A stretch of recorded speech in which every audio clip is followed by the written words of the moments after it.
Alright, so today I looked at my Ball Python egg incubator, and sure enough I actually have another clutch of eggs that are hatching. I saw some heads sticking out of the eggs, and usually at this point, once I see one or two heads sticking out, I'll actually go in with the scissors and cut them open and kind of take a sneak peek as far as the results of this pairing.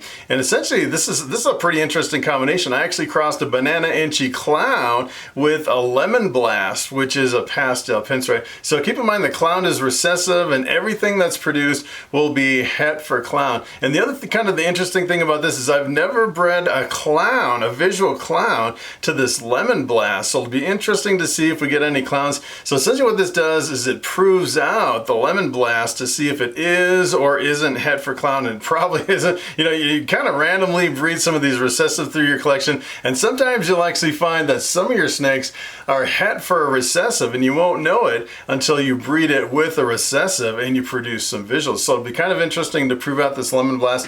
And the other thing that's kind of interesting is we actually have 4 genes at play here. So we actually have the banana, the inchy, the pastel, and the pinstripe, and a combination of all those genes. And you can also get normals. As a matter of fact, on my very last clutch, I had 4 genes at play on that one too, and I had several normals, which is totally unexpected and kind of blows away the odds as far as the pairing. So I actually looked it up on the genetic calculator for ball pythons. The odds of getting a normal when you have 4 genes at play is 1 in 16. So the odds of getting multiple normals is pretty far off. You know, sometimes you can have some really bad years and produce like handfuls of normals, and the odds are like, I think one year I was actually looking at the odds, sat down and calculated it, and I had so many normals that odds were like 1 in 10,000 that I would end up with that many normals in the clutch. And sometimes it can kind of flip the other way, and you can get some really amazing combinations that, you know, sometimes it really depends on the year. Sometimes you get really lucky, sometimes you get really unlucky. And these, you should actually be able to identify them fairly easy. These genes are all really obvious, and I'm pretty familiar with these genes. So in the last clutch, I was kind of struggling on some of my identifications. You know, sometimes you actually breed 2 snakes together and you have a whole bunch of genes at play, and you're not familiar with what some of the results actually look like, and you have to sit down and kind of look it up and do some research to figure out what you've actually produced. So sometimes when you're like cutting open eggs and looking inside of the bubbly, gooey mess inside the eggs, and you're trying to guess at the genes in these hatchlings, sometimes it can be a challenge. And I'd say sometimes I'm definitely wrong, just kind of guessing. And kind of the other weird thing is I actually, you know, you kind of do it live, kind of on the fly. You're cutting open eggs, you're looking in there, and you're kind of guessing. And then it seems like when I go back and look at the video, like a replay of the video that I just recorded, cutting the eggs, it seems like it's really obvious. I know in the last one, I was like, I don't know if this is a calico or not. And then you look back at the replay and you're like, yep, that's definitely a calico. And it's weird when you have a chance to sit down and think about it, maybe look at it from a different angle and different, like a color contrast. It seems like it's easier to figure out the genes when you're playing back a video versus just looking at it in person, which is kind of the weirdest thing. I find that almost every year it's a lot easier to identify reviewing the video versus cutting it open in person. I don't know if it's the contrast or the color or what it is, but it's kind of an interesting effect. So I'm going to pull these eggs out of the incubator, cut them open, and see what the results are from this pairing. Alright, so here's the box of eggs from the incubator, and I have a confession to make. I had a glitch and I lost it. I actually did the egg cutting and I lost the footage, and I'm going to have to redo it. I don't know if you can actually redo an egg cutting, since you can only cut once, but I want to kind of reenact my egg cutting here because I had this glitch. The kind of the weird thing, I actually have another YouTube channel. It's my motorcycle channel called My Motorcycle Obsession. I actually just uploaded it was like an 18-minute video over there, and for some reason it only showed 30 seconds of the video. It's another glitch. I've been having all these weird kind of bizarre glitches. So take a look at this. As a matter of fact, I cut these eggs open, and there's a couple more snakes that are out since I cut them. Some of them actually came completely out. Look at those, how beautiful those are. Had some really good odds on this clutch. And I guess I'm going to start with some of the ones that are completely out. So everything's going to be 100% het clown, and I'll just go through these. I'm going to start with this one. I'm pretty sure I know what this one is. This is, we can actually take a guess at what this one is. This is just a normal ball python. This is 100% het clown. And kind of the interesting thing about this snake is take a look at the stripe that's coming right down the top of the snake. You know, sometimes normals can be kind of just randomly have stripes like that, but I don't know if it's anything to do with the influence of the het clown. I really doubt it. I just thought it was really interesting that it had this really strong stripe down a lot of the probably almost like a third of the snake, which is kind of wild that it has this stripe down the top of the back there. And the other thing that I've kind of noticed, I've actually produced some triple hets, some albino pied clowns, but this is the first time where I actually produced just the het clown by itself without any other genes. And a lot of people say that you can tell if you have a het clown. Some people say that, some people, well, I'm not sure if it's how accurate it is, but some people say you actually have a little bit more white around the alien heads. And you can see in this one, it does have quite a bit of white around the alien heads. Some people say that a het clown is a little bit brighter than a normal. And in this case, I don't have another normal from the same clutch. You know, normals can really vary from clutch to clutch as far as that's concerned. And as far as the belly, I don't know. Some people say that I've actually heard in one instance, someone said that right past the vent, they had this little tiny striping on either side of the tail. I don't think you can really tell. This one, they said it almost looked like het pied markers, but it was past the vent instead of up where you'd normally see het pied markers. So it's kind of interesting to produce this and look at the marking on the belly and down past the vent. And I don't really see any indication in this het clown that I have any kind of striping down past the vent there, but that's a pretty interesting, just a straight het clown snake there. All right, so we'll step it up a little bit. Pretty sure I know what this is. This looks like a beautiful pastel. So the genes in this mix are pastel, enchi, pinstripe, and so it was a banana enchi clown. So we have banana enchi, and then everything's het clown, and then the lemon blast is the pastel and the pinstripe. So this looks like just a straight pastel. And on this one, it's kind of interesting too, because it's an interesting looking pastel. Maybe you can see some influence from the het clown on this one just a little bit. Maybe it's brightening it up just a little bit, but that's a really impressive looking pastel. And of course, these will all brighten up a lot after they shed too. All right, so I'm going to step up. I actually have two that are completely out. This one right here. This one looks like a banana pinstripe to me, just a straight banana and a pinstripe. Usually with the pinstripes you see kind of the scrunched together alien heads on the side, and then the banana kind of turns it this orange color. So that's one of my favorite combinations. And all the bananas in this clutch should be males, because my banana enchi clown is supposed to be a male maker. So every single banana or banana combination in this whole clutch will all be males. Probably 99.9% of the time. I've actually heard you can produce a female from a male maker, but it's really rare, and I have never done it, but I've actually heard some people do it. So take a look at this one. This is, I think, this one is the crown jewel. So this actually, I think, has all the genes in it. So you can definitely tell that it has the banana because it's the yellow color. You can definitely tell there's the pinstripe in there, because the pinstripe kind of gives you this kind of a spider web kind of pinstripe down the back.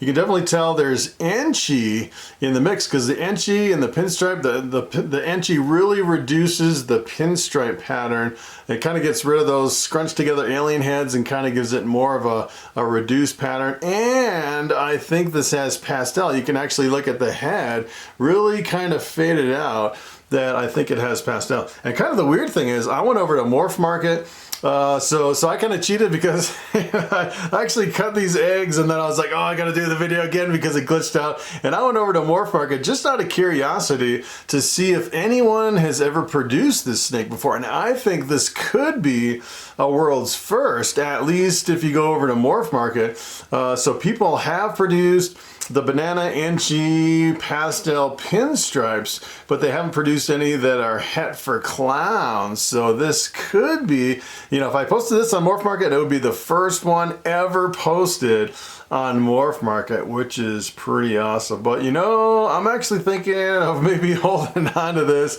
and then breeding it back to my female clown and actually get all these genes with the visual clown. And I was actually looking kind of through these to see if I had any visual clowns, and I don't really see anything. The only one that was kind of interesting, take a look at this.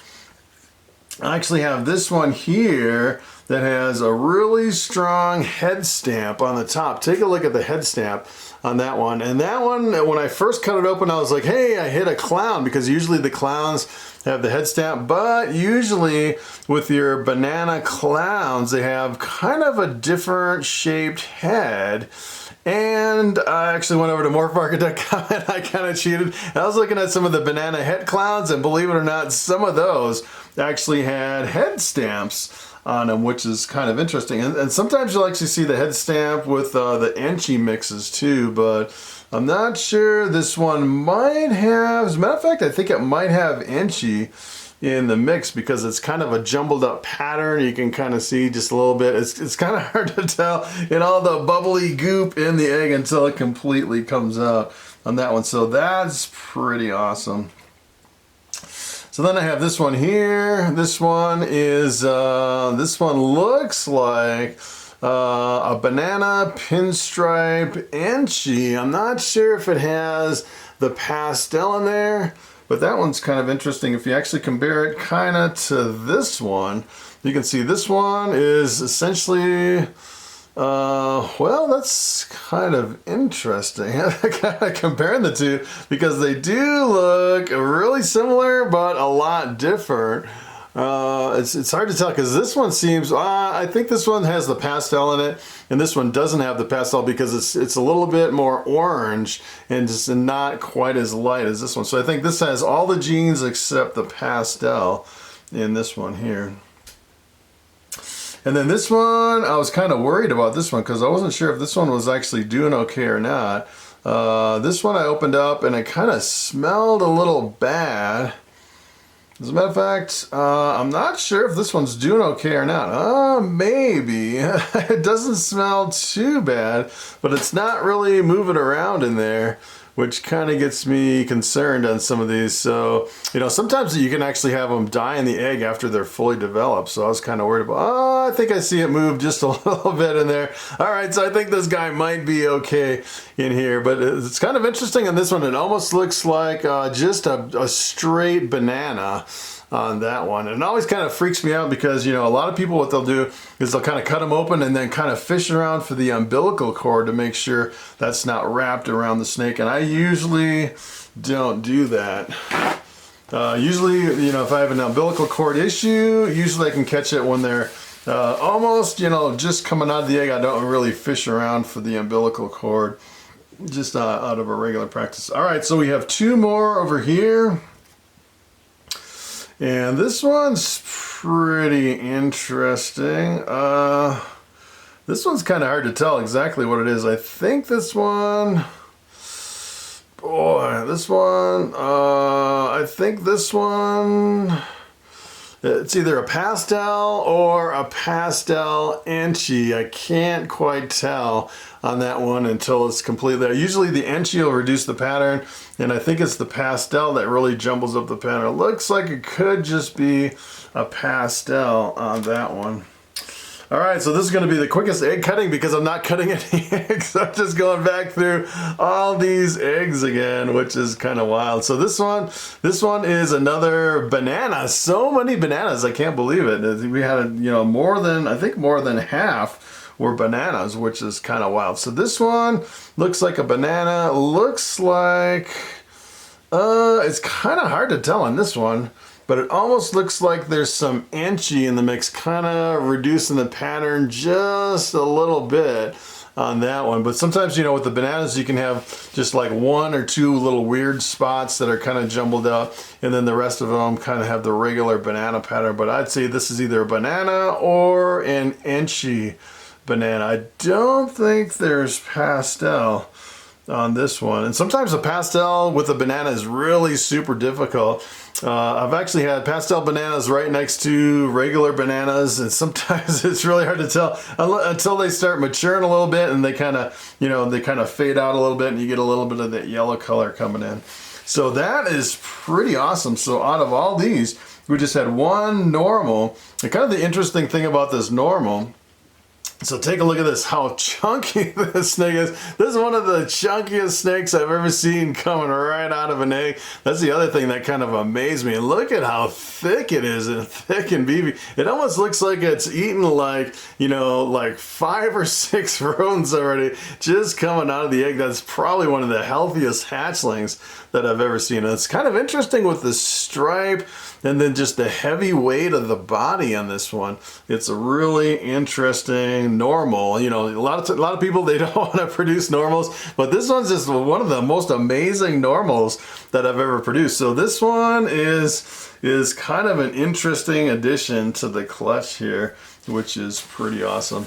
So all right there, hopefully we actually recorded this and we're rolling and have the camera recording and everything, so we can actually post this up on YouTube. Round 2 on this one. This is the first time it's ever really glitched out. The only one that's kind of concerning is this one that doesn't really look like it's moving in the egg. And I've actually had that before, where sometimes they'll die right in the egg, and I was kind of concerned about this. As a matter of fact, it hasn't really moved since I cut it open on this one. So potentially this could be a DOA on this one. I don't think it's moving at all, which is pretty unfortunate. I've had that maybe once or twice where you cut open an egg, and for whatever reason, you know, you can actually tell on this one there's like a mass growing in there. Since sometimes they get like a deformity in the egg, and they don't completely develop, and they don't have all the organs and everything, and there's nothing you can really do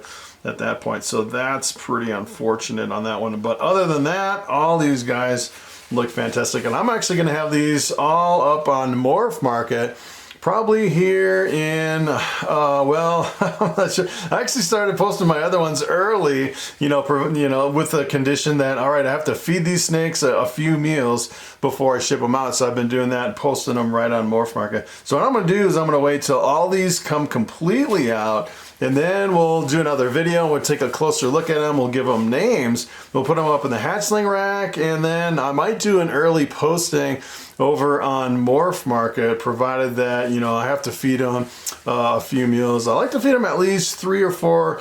I usually start with live mouse hoppers, and then switch over to either a frozen thawed mouse hopper, or go to like the rat pups or something like that, and get a few meals in them. Make sure they're eating really well, so nobody has any problems with feeding them when they buy them.